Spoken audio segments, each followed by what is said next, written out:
como era a viagem dos escravizados nos navios negreiros da África para o Brasil e quais eram as condições que eles eram colocados nesses navios para essa viagem durante meses, né?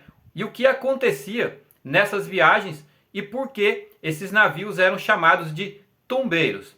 Todas essas perguntas eu vou responder para você a partir de agora nesse vídeo, que é mais uma memória escravista do nosso país.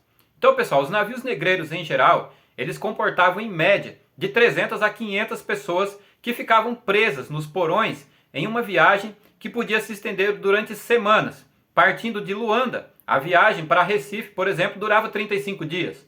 Para Salvador durava 45 dias.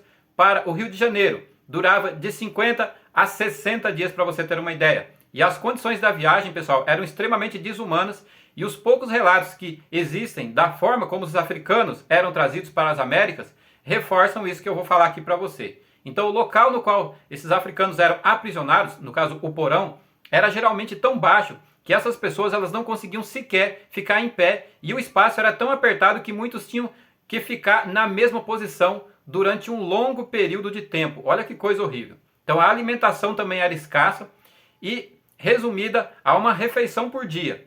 Então os relatos históricos apontam ainda que no começo das viagens, né, quando a possibilidade de revolta dos africanos era maior, os tráficos de escravizados eles davam uma quantidade de alimento menor ainda, justamente para evitar que as pessoas se rebelassem nos navios.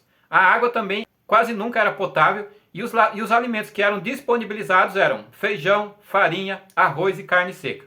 A má alimentação, principalmente pela falta, né, de uma dieta rica em vitaminas, fazia com que doenças como o escorbuto, que é causado pela falta de vitamina C, fossem proliferadas.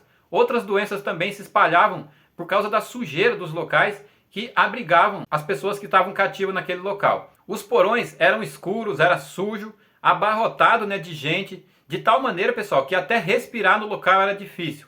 Outras doenças comuns nesses navios também eram a varíola, o sarampo. A mortalidade média era de 1/4 de todos os africanos embarcados, de acordo com relatos colhidos pelos historiadores.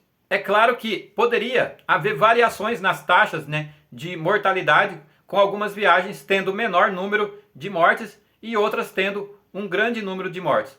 Em uma entrevista recente, né, o ex-presidente da República, Jair Bolsonaro, declarou que, abre aspas, o português nem pisava na África, fecha aspas. E com isso ele responsabilizou os próprios africanos pela escravidão. E essa fala do ex-presidente aconteceu numa entrevista ao programa Roda Viva da TV Cultura. A afirmação ocorreu após uma pergunta sobre cotas raciais. Então a ideia de que os portugueses nunca estiveram na África é completamente falsa. Na verdade, pessoal, segundo os historiadores, foram os portugueses que abriram a África para o mundo atlântico, que é para a Europa e também para a América, segundo os estudos e pesquisas historiográficas realizadas ao longo da história. Esses estudos ainda apontam que os portugueses são os primeiros a iniciar o comércio de escravizados no Atlântico. Durante algumas décadas, são praticamente só eles, né, que fazem esse tipo de comércio. Por outro lado, pessoal, é fato de que algumas sociedades africanas também tiveram participação fundamental no tráfico de pessoas escravizadas, capturando outros povos e os vendendo conforme a demanda dos europeus. No entanto, os historiadores ressaltam que foi a pressão dos europeus por escravizados que exacerbou o tráfico interno de africanos.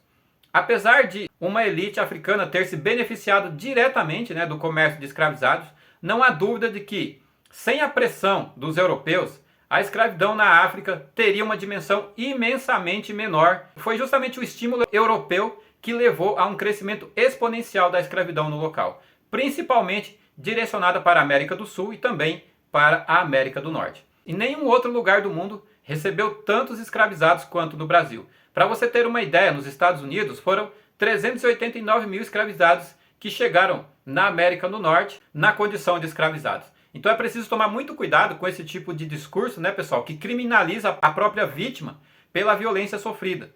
Como nessa fala em que o ex-presidente tenta isentar os portugueses por esse grande absurdo histórico, né, que foi o tráfico de pessoas que, contra a sua própria vontade, foram retiradas de sua terra natal e de seus parentes e trazidas para trabalhar em um outro continente. Portanto, vale ressaltar que os portugueses são diretamente responsáveis, né, pelas milhares de vidas perdidas nas péssimas condições em que essas viagens aconteciam. E sem sombra de dúvida, esse é um dos maiores absurdos da história da humanidade. Não é à toa, né, pessoal, que esses navios se chamavam tumbeiros. Comente aqui o que você acha desse processo de vinda dos escravizados da África para o Brasil e se você conhece mais alguma informação que possa enriquecer aqui o contexto desse vídeo. Deixa aqui o seu gostei do vídeo, compartilhe com outras pessoas essas informações, essa memória. Aqui no final do vídeo tem ainda uma playlist com várias informações e vários vídeos relacionados com o processo escravocrata do Brasil e também fatos históricos do mundo. Então, muito obrigado pela sua atenção, eu sou o Adriano Oliveira e até o nosso próximo vídeo.